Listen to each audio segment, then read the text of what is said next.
Je vous présente Cédric Bazin de Gessé qui, qui va intervenir sur un thème qui lui est cher, car il fait partie de sa vie depuis de nombreuses années. Et Cédric, c'est à toi. Très bien, vous m'entendez parce que ma connexion n'est pas très bonne. Ah ah, On t'entend parfaitement bien, on tu peux t'entend y aller. bien. Bon, bah c'est super.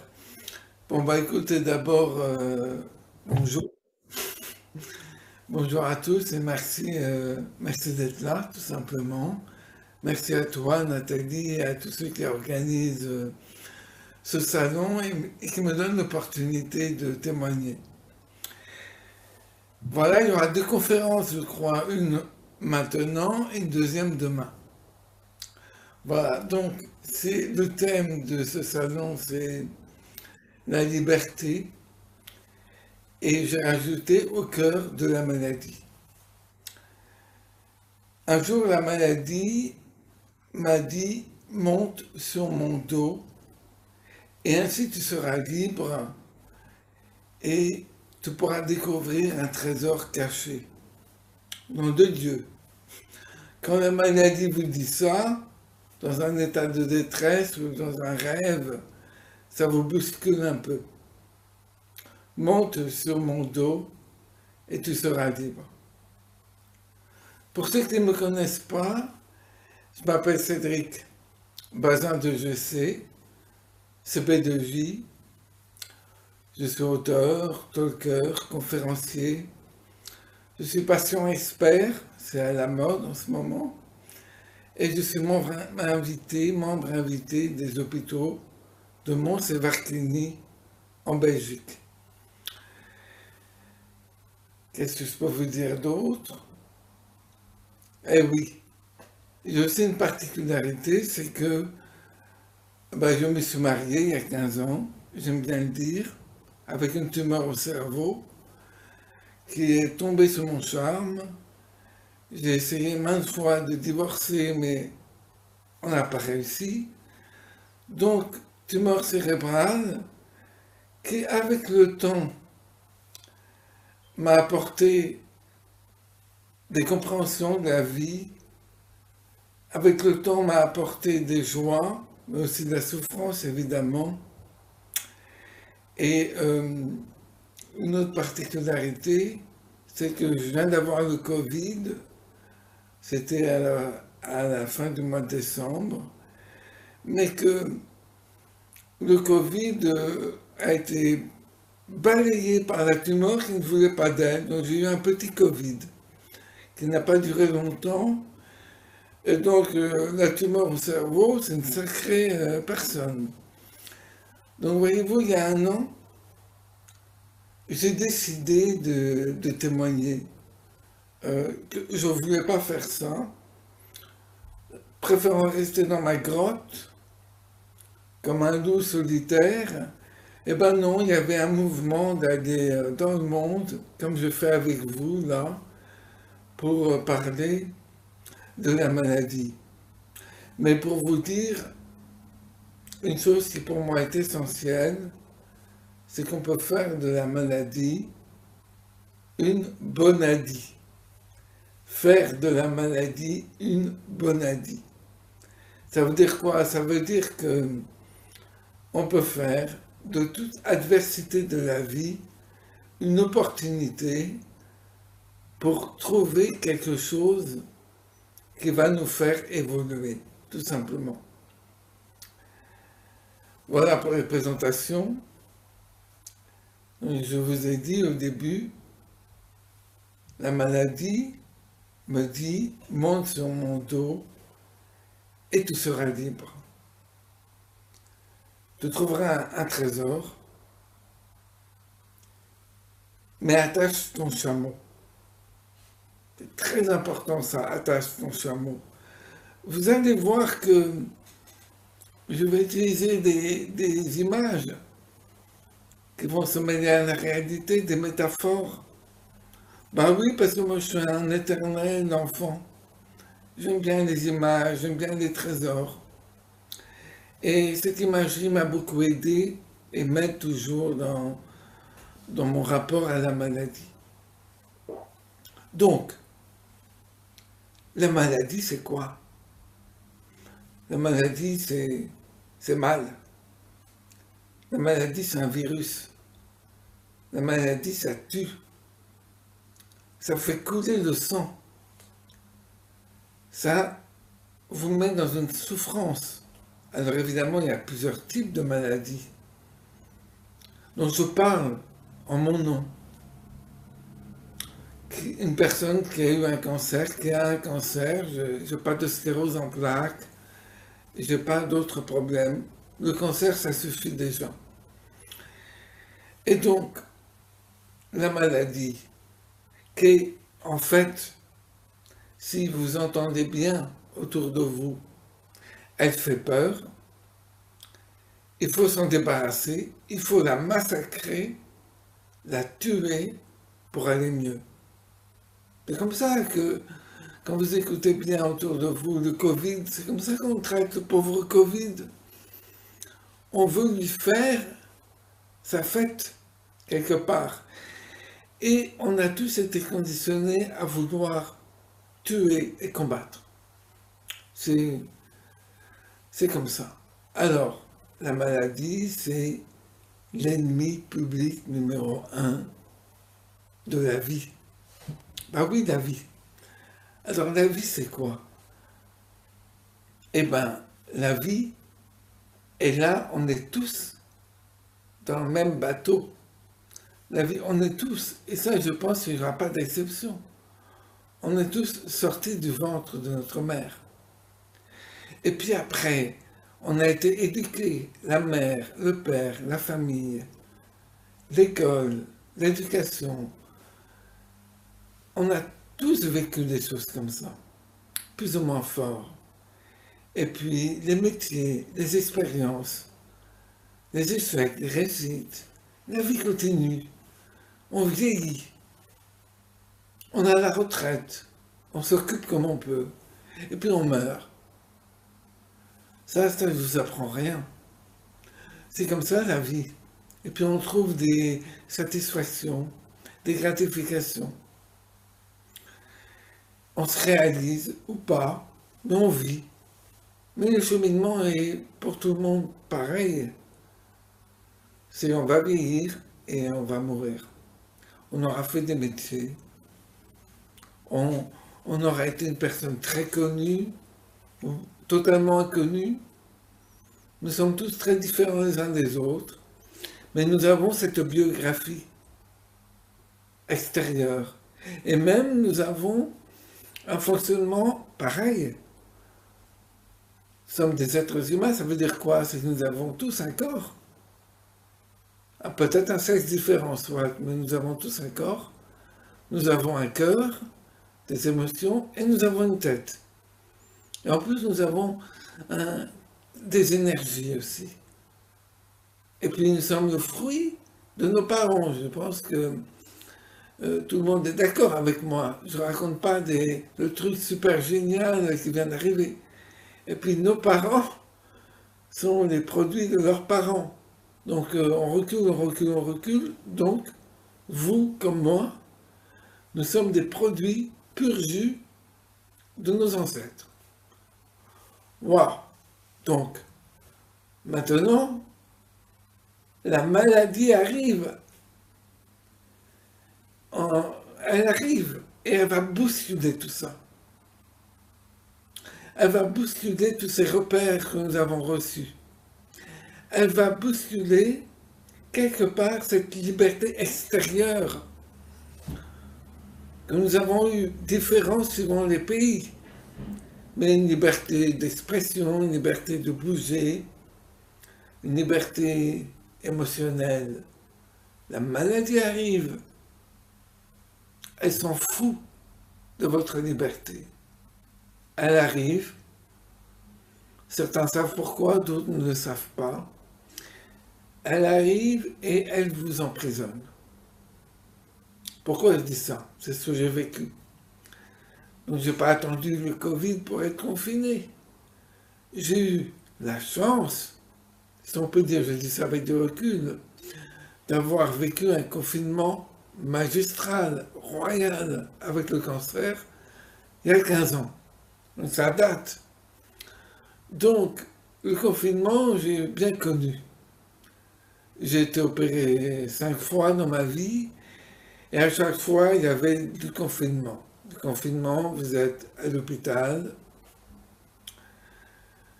vous êtes paumé, la maladie est là, vous sortez d'opération. La maladie, elle bouscule votre corps. Le corps souffre.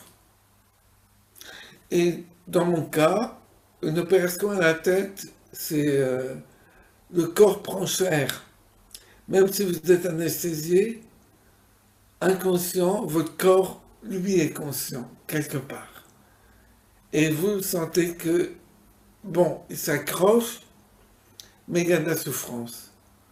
Quand l'anesthésie diminue, votre tête ressemble à un feu d'artifice. Bon, et ça fait mal.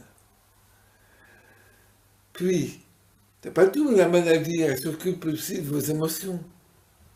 Parce que ne pensez pas que dans votre chambre d'hôpital, vous êtes dans une pleine conscience, une pleine joie, dans un enthousiasme, vous pétez la forme. Non, non, non, vous êtes dans un état, comment dirais-je, un état pas super, où des émotions négatives vous envahissent. La peur, la peur, la peur, la peur elle vient, la tristesse, et puis la colère, et puis il y en a bien d'autres. C'est des petits moi en vous qui prennent le pouvoir et au niveau du moral, ben, c'est pas super. Et puis après, on continue. L'être humain a une tête. Eh ben, la maladie s'occupe de votre tête. La maladie, c'est une tumeur, pour moi, physique, des petits grains dans la tête. Mais aussi, la maladie, elle vous bouscule dans le sens de la vie. C'est-à-dire, avant, votre sens de la vie, en tout cas le mien, c'était de faire. J'étais un faire humain. Pas, je dirais pas être humain, mais un faire humain. Et j'ai fait, je ne peux pas vous raconter le nombre de métiers que j'ai fait. J'ai pris mon pied. J'ai pris du plaisir à faire. La maladie arrive. Et là, tout part en fumée. Tout part en fumée. Vos repères sociétals partent en fumée. Les fondations s'effritent. Et donc vous êtes là, en souffrance, dans votre douleur physique, émotionnelle, intellectuelle. La question qu'on se pose, qu'est-ce qu'on fait? Qu'est-ce qu'on fait?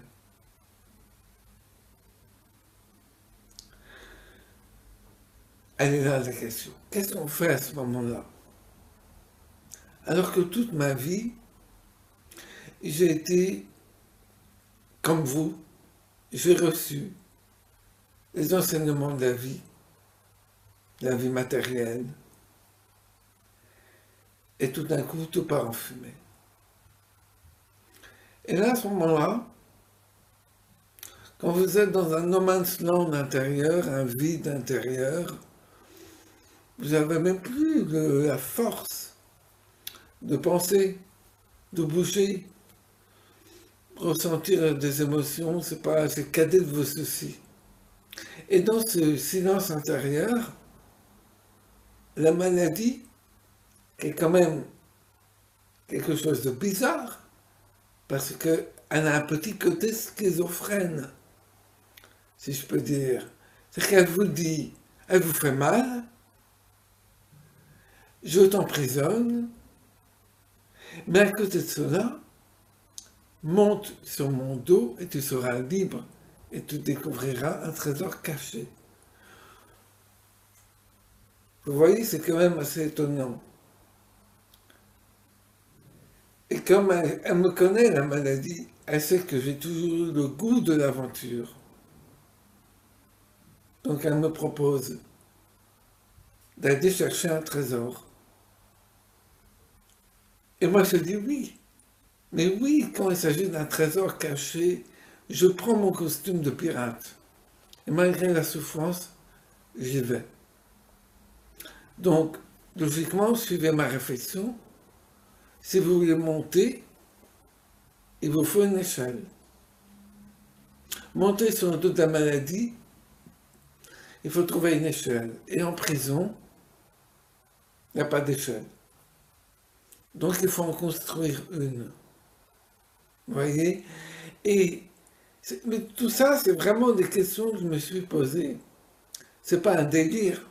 Je me suis dit, allez, on va jouer le jeu de monter sur le dos de la maladie et trouver une échelle. Non, je ne vais pas la trouver. Je vais la construire.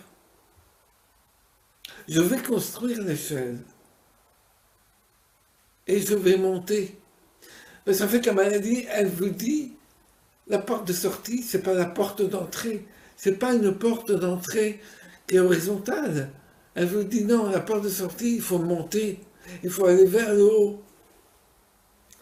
Donc l'échelle, la fameuse échelle. Alors voilà comment je réfléchis. Je me suis dit, ok, le corps est patraque. Le cœur, il est inexistant. La tête, n'en parlons pas. Donc, librement, volontairement, consciemment, je décide de me donner comme une deuxième éducation.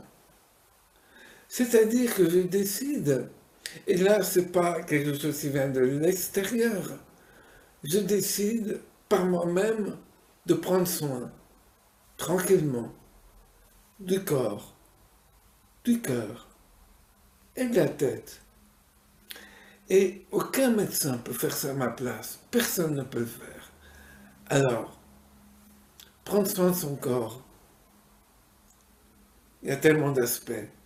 Je retiens celui-là. C'est être présent à son corps. Dans la conscience de chaque geste, chaque mouvement, dans un corps détendu. Vous voyez, c'est la détente qui m'a tant appris, tant donné. Et je continue. Quand il y a des douleurs, je détends le corps. Et ça fait du bien, la douleur. Et la douleur vous remercie. Et comme elle est très occupée à vous remercier, eh ben, elle est moins forte. Le corps, le cœur, le cœur. Le cœur, je découvre que au-delà de la sympathie, au-delà de l'antipathie, l'empathie, la compassion, c'est-à-dire mon rapport aux autres, me fait beaucoup de bien.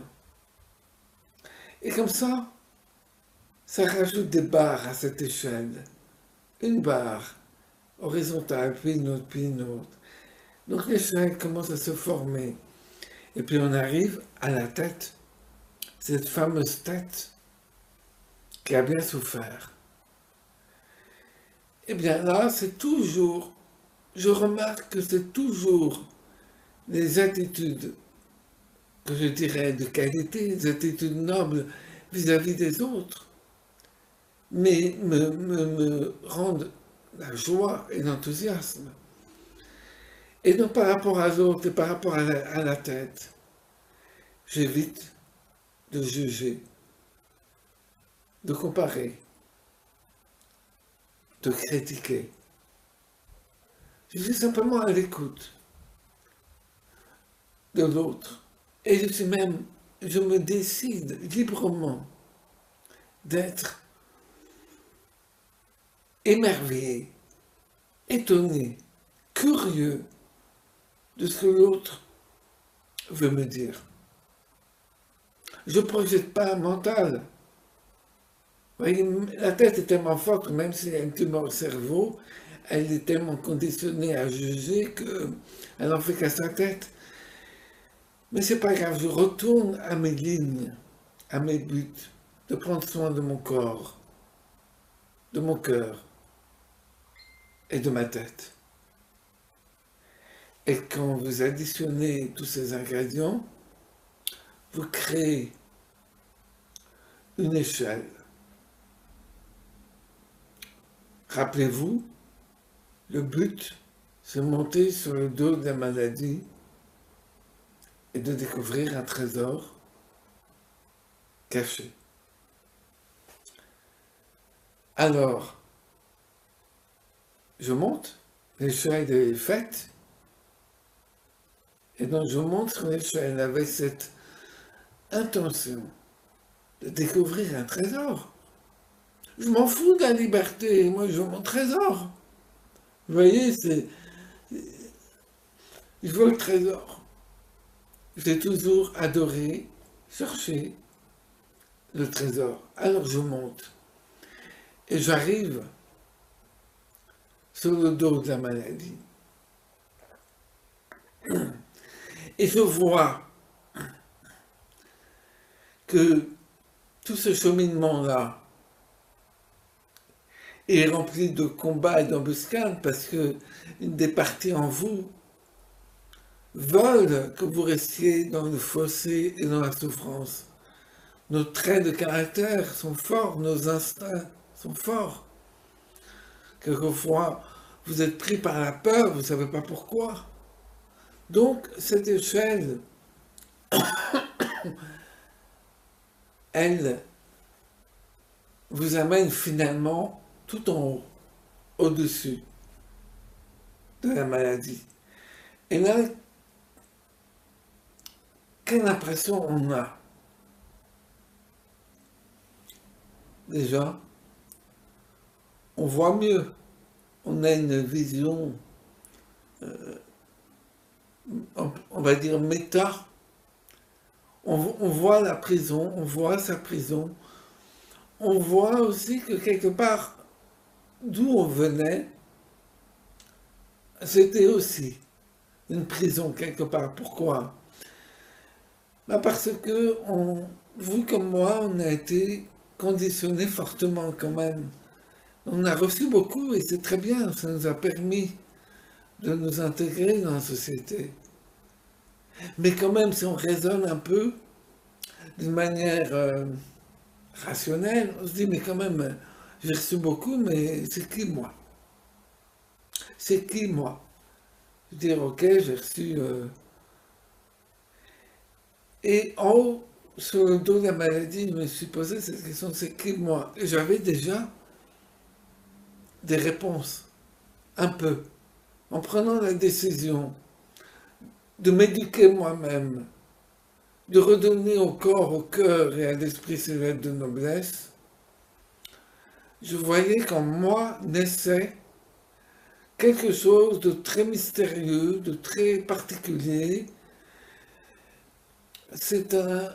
Vous savez, quand je fais du théâtre, mon prof de théâtre, et je l'ai vécu, me disait, tu sais, il y a des moments où quand tu cherches un personnage, à un moment donné, tu ne cherches plus parce que tu l'as intégré et tu es dans la grâce du personnage. Tu n'as plus d'effort à faire. Tu es dans la grâce. Et quand j'ai réussi à monter sur le dos de la maladie, ben c'était ça, cette petite chose mystérieuse, la grâce. Même si la tumeur est là, la grâce est là aussi.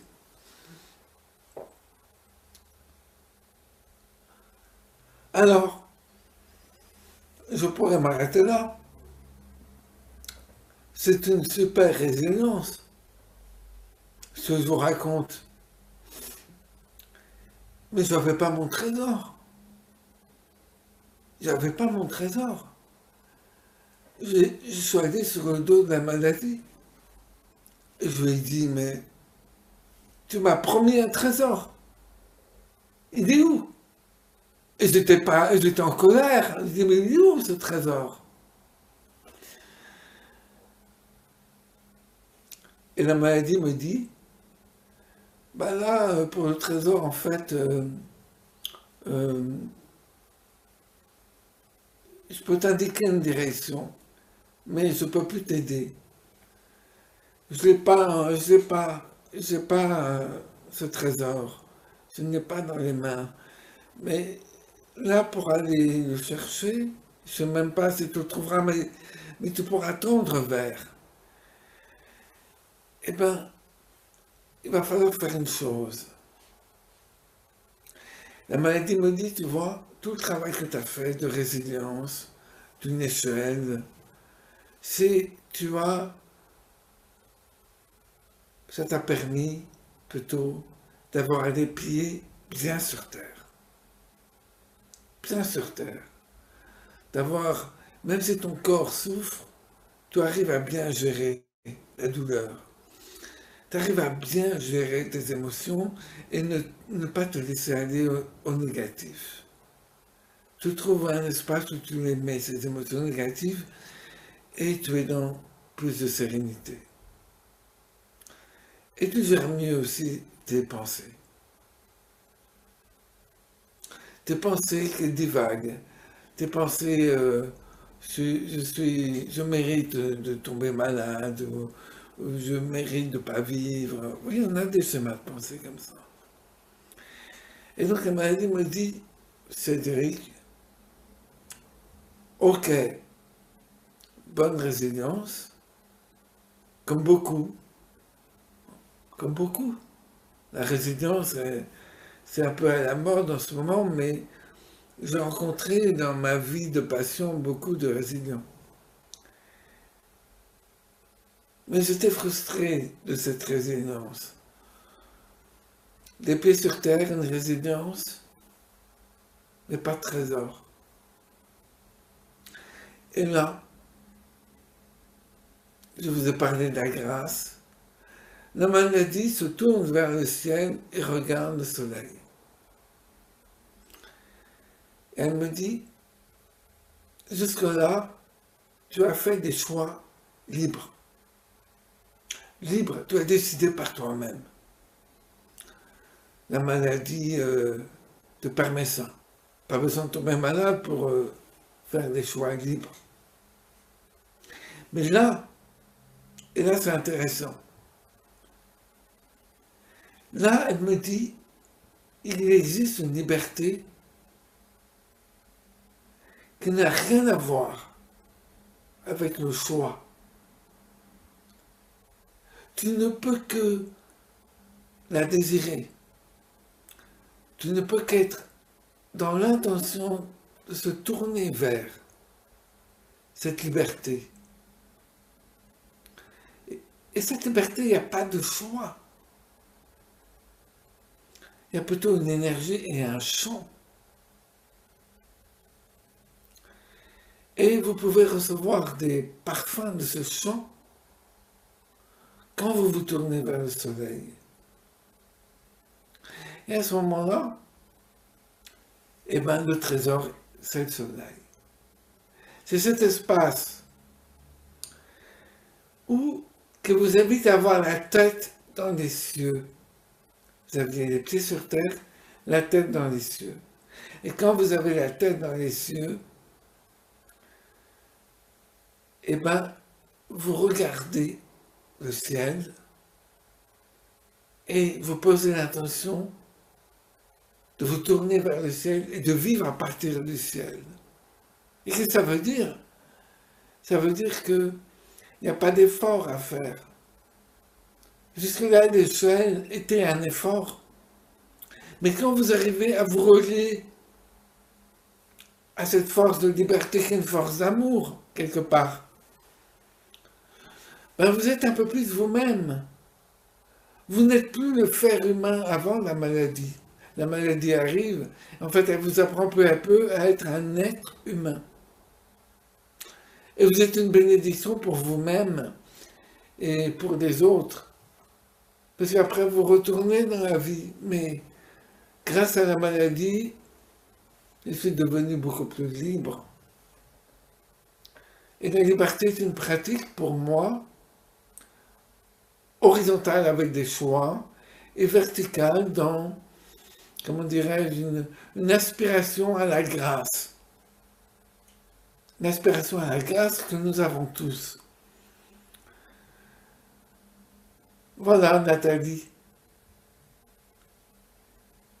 Merci pour votre écoute.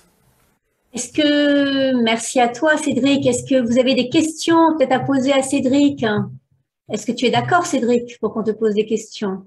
Mais c'est ça le plus important, c'est l'échange des questions, parce qu'en fait, ce que je racontais là, vous le savez peut-être tous, et sûrement même, mais c'est l'échange en direct live qui est passionnant pour moi. Alors, moi, j'aurais juste une question, c'est comment faire en fait? Parce que tu nous as expliqué, mais comment faire pour se tourner vers les cieux? Qu'est-ce que tu as fait, toi, Oui, concrètement? concrètement, c'est pas compliqué, hein, c'est y penser. Tu as déjà y pensé, première des choses? Déjà, tu y penses et tu sais, moi, ce qui m'aide beaucoup, mais je suis un peu foufou, mais bon, c'est que je me mets en représentation de là où je veux aller.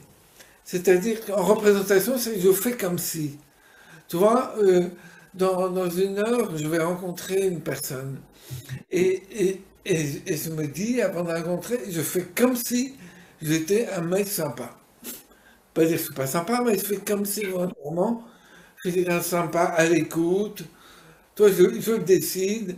Et je me tourne vers le chien qui est devant moi. Je dis, OK, OK, aide-moi, je pose l'intention. Toi, je pose l'intention. Et tu sais, ça marche.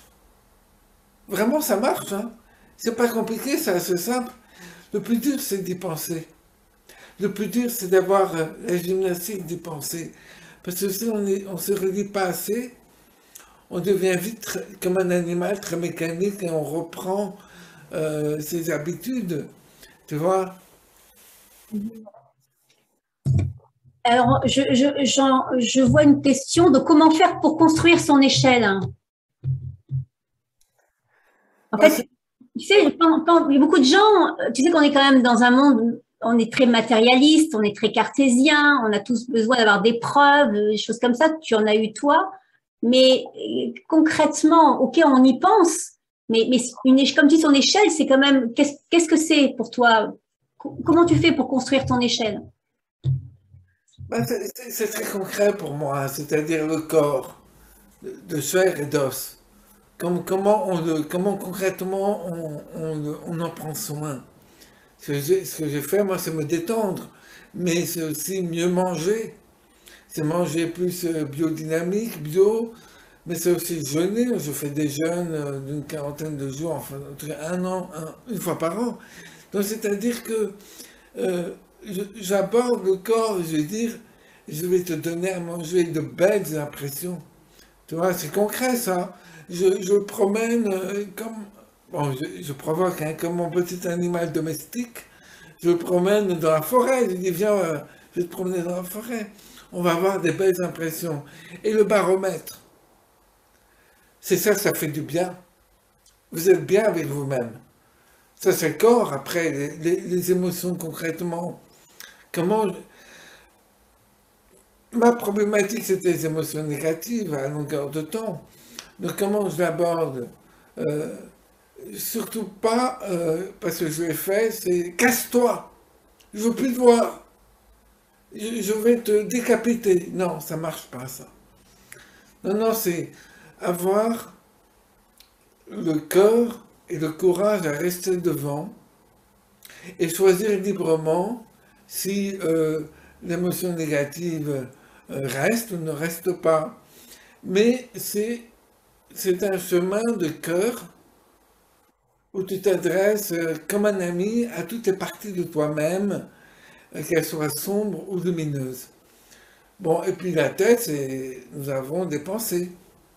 C'est la même chose, des pensées, si on s'observe, il y a des pensées qui nous minent le moral. Je veux dire, on le sait bien, on le voit, on l'observe. Donc on peut s'amuser à trouver des pensées qui vous donnent la patate. Et ça, pour chacun, c'est différent. Donc concrètement, c'est ça. Je ne sais pas si c'est un peu plus clair. Mhm, mhm. Merci. Alors, quelqu'un dit, on travaille sur son inconscient, mais ce que tu viens de dire aussi, c'est que tu as travaillé sur ton corps, sur ton cœur, sur ta tête, et en fait, tu as pris en compte toutes ces parties-là.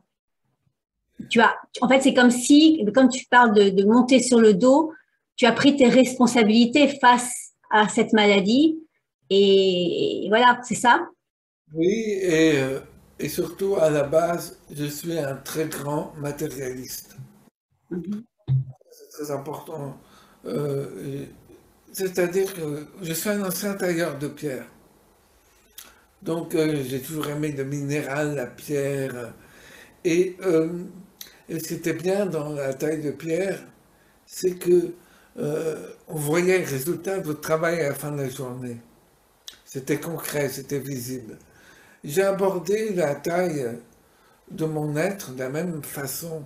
C'est-à-dire que, au lieu de tailler de la pierre, j'ai quelque part taillé un corps, j'ai quelque part taillé un cœur, j'ai taillé un cerveau pour que ça soit quelque part une petite œuvre d'art, comme ça, qui permet d'être à la fois bien avec soi-même, bien avec les autres. Voilà, pour arriver, tu vois, de ce que j'ai exprimé, c'est la recherche d'un bien-être, la recherche d'un développement personnel. Et le cerise sur le gâteau, c'est ce que j'appelle la grâce, c'est qu'en faisant tout ça, vous montez et vous arrivez. Alors, est-ce que c'est l'inconscient ou le conscient? Le truc, c'est quand je, je, j'aimais bien ces films où les guerriers se reliaient aux dieux vikings, là, et c'est pour leur donner de la force.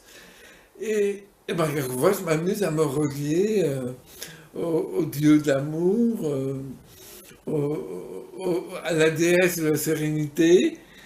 C'est pas des conneries ce que je vous raconte. Et il se passe un truc. Donc, est-ce que il se passe un truc dans le sens où il y a un impact sur mon corps, mon cœur et mon esprit. Pour moi, c'est ma réalité. Peut-être que d'autres vont penser que c'est planant. C'est pour ça que je dis que euh, le plus important, c'est l'expérience personnelle. Parce que nous ressemblons tous. Comme je disais, nous avons nous avons une biographie qui est commune dans les étapes de la vie, qui n'est pas commune parce que nous avons des costumes différents, mais finalement, nous vivons les mêmes choses. Mais après, comment on les vit? Eh bien, ça fait toute la différence. Merci Cédric. Et une personne me demande, Julie me demande, nous demande, pouvez-vous préciser le faire comme si? Alors, c'est un travail sur son mental, mais tu fais comme si, à niveau de ta tête, de ton cœur, de ton corps, ou c'est juste du mental? Alors, c'est Julie qui pose cette question. Alors, je pense que Julie, quand elle était petite fille, s'imaginait des mondes avec des poupées Barbie. Moi, c'était les Action Joe, les Big Jim. Et puis surtout, à Noël, j'adorais recevoir des panoplies de cow-boys ou d'Indiens. Et puis, quand je voyais la panoplie, je l'ouvrais. J'étais curieux. Et puis tout de suite, j'allais m'habiller et je partais dans la forêt me prendre pour un cow-boy. C'est-à-dire que le comme si, c'est votre âme d'enfant que vous invitez. Vous imaginez, oui, c'est le mental, mais le petit enfant, il y croyait. Dans le comme si, on y croit. Et puis en plus, si dans le comme si, eh ben, vous faites comme si vous étiez bienveillant, dans la générosité et le partage, c'est quand même pas mal comme personnage. Vous voyez, comme si, c'est tendre vers sa propre nature qui est comme ça, qui est généreuse, qui partage et qui est belle. Mais en attendant que ça soit permanent, comme si. Voilà. Merci Cédric. Merci pour ce beau message d'amour. Voilà ce que te dit Sandra. Oui, et ce live est retransmis en même temps sur Facebook et sur la page des journées bien-être et nature. Et il y a Pascal qui te demande, étais-tu déjà quelqu'un d'optimiste à la base?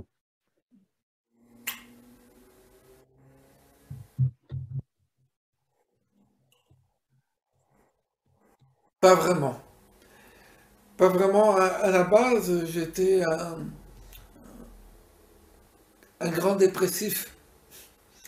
C'est-à-dire que je me bagarrais dans ma vie pour trouver un sens. Et, euh, et donc, j'ai fait beaucoup de métiers pour trouver un sens. Euh, Métier, ça a été dans le bâtiment, la taille de pierre, musique commerciale. J'ai fait beaucoup de métiers. Mais derrière, c'est je suis qui? Et je ne trouvais pas de réponse et, et ça me déprimait. C'est évident. Mais après, euh, ce qui a remplacé la déprime, c'est pas l'optimisme, c'est la recherche d'une vérité. C'est ça, c'est ça, c'est ça. Vous voyez, je suis en train de comprendre. En même temps, je veux pas. C'est pas l'optimisme, c'est que c'est chercher une vérité. C'est un peu ce que fait Louis Fouché dans tout ce qu'il nous dit. On sent que c'est quelqu'un qui recherche une vérité ou sa vérité. Et chercheur de vérité, c'est pas mal, hein. Je ne sais pas quelle panoplie, je vous dis, ça peut être, mais c'est ça qui anime ma vie. C'est toujours tendre vers le soleil. La vérité, c'est comme la liberté, c'est le soleil. Voilà. Merci. Une autre question? Donc, en fait, la maladie, si on peut appeler... En fait, on n'a plus envie de l'appeler la maladie, là, maintenant, en fait. Hein. Ce aurait donné un sens dans ta vie? Mais c'est un prétexte. C'est un prétexte. Un prétexte, la maladie, c'est pas évidemment un projet de vie.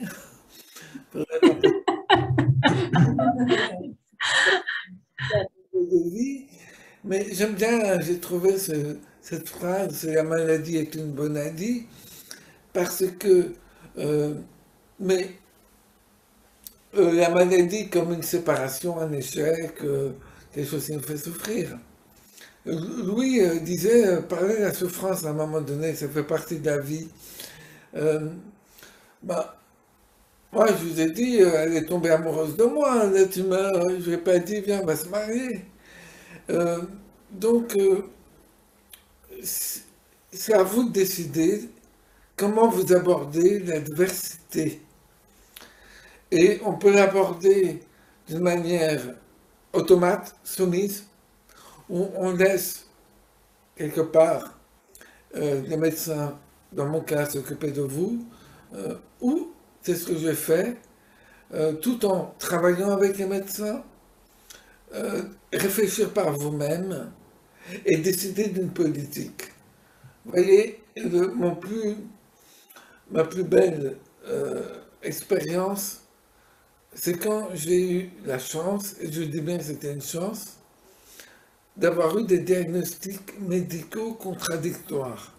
Quand un neurologue vous dit que votre tumeur récidive et qu'il faut immédiatement faire une chimiothérapie, quand un radiothérapeute vous dit mais non, pas du tout, pas du tout, votre tumeur elle ne bouge pas, voilà, donc vous êtes paniqué, vous allez à Paris voir un spécialiste, il vous dit elle repart, vous repartez à, à Strauss, à Strasbourg, et il vous dit on va se réunir, on va faire une réunion de consultation pluridisciplinaire avec tous les corps médicaux. Non, non, elle repart pas. Bon, tout ça vous place dans une anxiété, mais si vous montez sur le dos de l'anxiété, la question vient. Toi, Cédric, qu'est-ce que tu veux? Ne laisse personne décider pour toi. C'est pour ça que c'était une grande aventure, l'échelle dont je vous ai parlé. Et parce qu'il y a eu cet effort, cette volonté, qui fait qu'à un moment donné, vous avez les pieds bien sur terre, c'est carré, et vous pouvez regarder plus haut, vers quelque chose de plus gracieux. Merci Cédric. Ouais, parmi toutes les personnes qui nous suivent, on a une question d'Émilie. On va lui laisser la possibilité de poser sa question. En réactivant son micro. Active ton micro, ouais.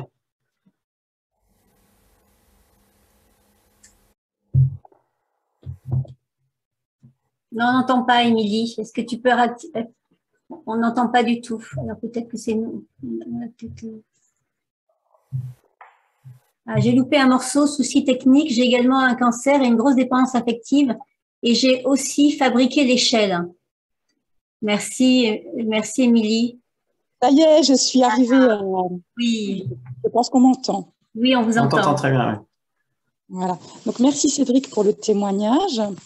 Et c'est vrai que voilà, je l'ai mis par petit texto, vous l'avez bien lu.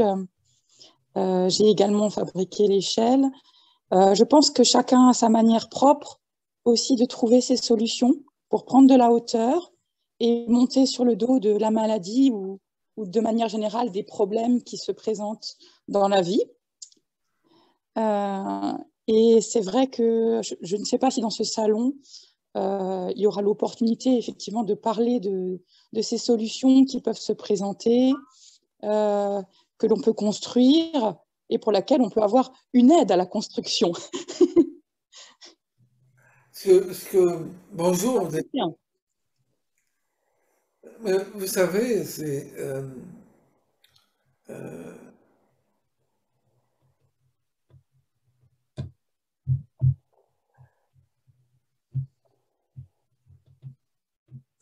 Tu as éteint ce truc. Attends, Cédric,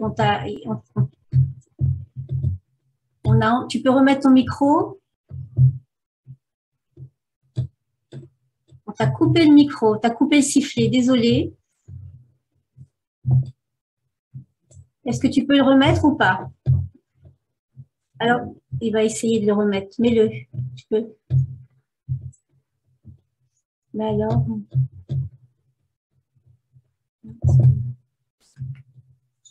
Attends, petit souci technique. On va te remettre le micro.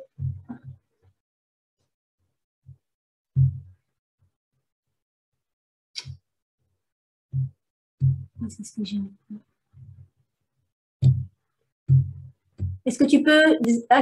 voilà, c'est bon. Tu peux activer ton micro, c'est bon. Vous m'entendez? Oui, c'est bon. Oui. La maladie nous met en relation avec beaucoup de personnes et il y a un terme qui est intéressant, c'est la dépendance affective que j'ai entendu et c'est un terme qui est intéressant. Évidemment, on est dans une dépendance affective parce qu'on est apeuré de toutes parts, on n'a plus de repères, on ne sait plus à quoi se rattacher. Et alors, une des solutions pour combler ma dépendance affective, c'était pendant longtemps, ça a été les éclairs au chocolat Oui. et les tiramisu. Et puis il y a évidemment les dépendances affectives. Mais à un moment donné,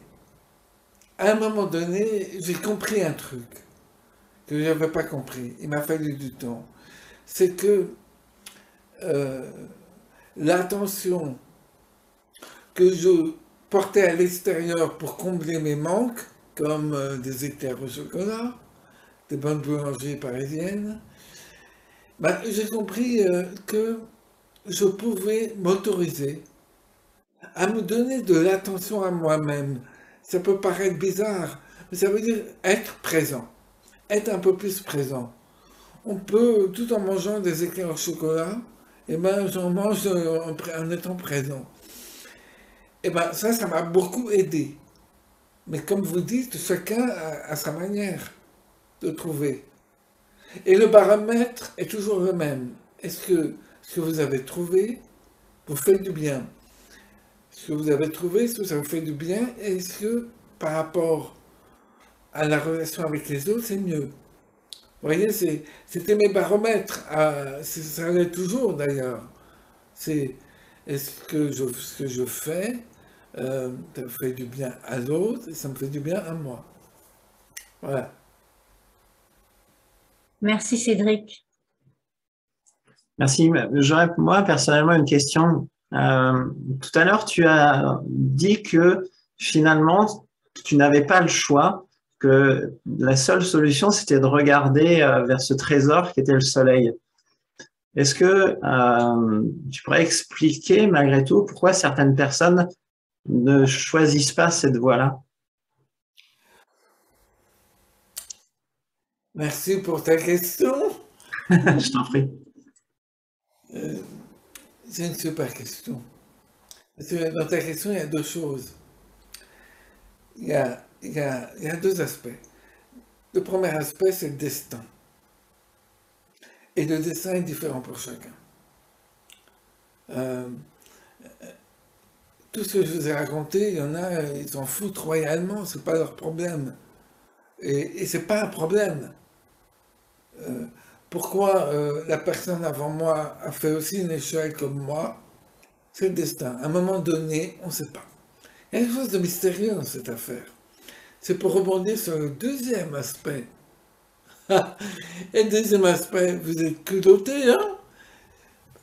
C'est-à-dire que je peux pas, c'est très difficile d'expliquer rationnellement, cartésien, un espace où c'est pas cartésien du tout, c'est pas rationnel, c'est du domaine du ressenti, hein. Mais tous ici, nous avons tous eu ces moments où nous étions en paix, sans forcément avoir une influence extérieure. Vous voyez, ce dont je parle, de regarder au-dessus, ça vient ou ça vient pas, mais c'est pas lié à un éclair au chocolat ou un tiramisu, hein, je fais de la pub pour... Et donc, je peux pas l'expliquer. Ce que je peux dire, bah, je me tourne vers le ciel. C'est tout. Merci. Je sais pas si ça répond à ta question. Parfaitement. Je pourrais rajouter juste, tu te tournes vers le ciel, mais qui est en lien avec ce qui est en lien avec ce qu'il y a en toi. En fait, il y a quelque chose de très particulier. C'est-à-dire que je me relie à ce qui est plus grand que moi. Et ça, il suffit de regarder le ciel pour voir que on est une petite fourmi. Et paradoxalement, le ciel est en nous. C'est ça le paradoxe, le mystère de la vie. Il est au-dessus et il est en nous. Donc ça veut dire que si je me dis, si je me connecte au ciel, il va venir là et tout le monde va pouvoir en profiter, c'est la fête au village.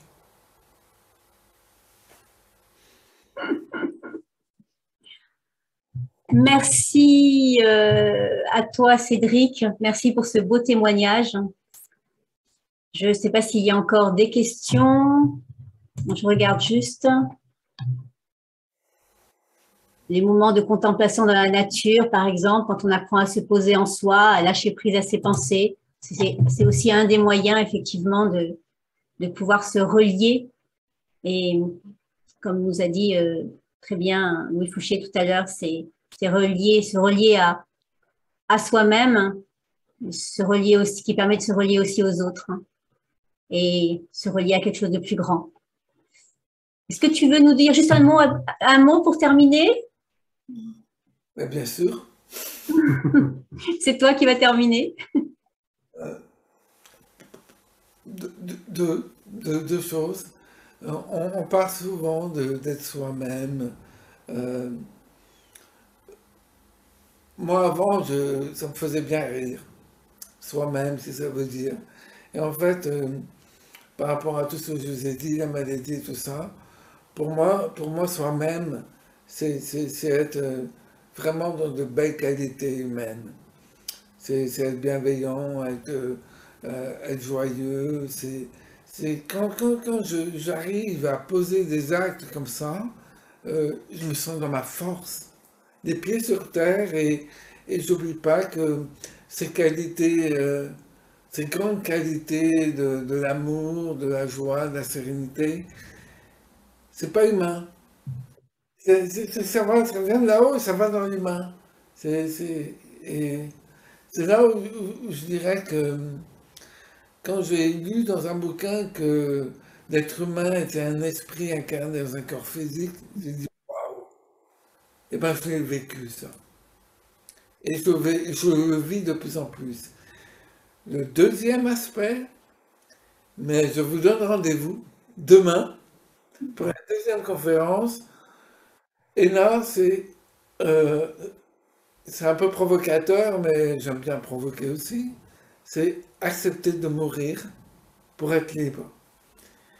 Et donc, je parlerai de comment la mort est devenue, avec le temps, une amie, au sens propre comme au sens figuré. Super. En tout cas, merci beaucoup pour votre écoute. Merci à toi. Merci pour ce beau témoignage. Merci à vous et à bientôt. À demain. Merci.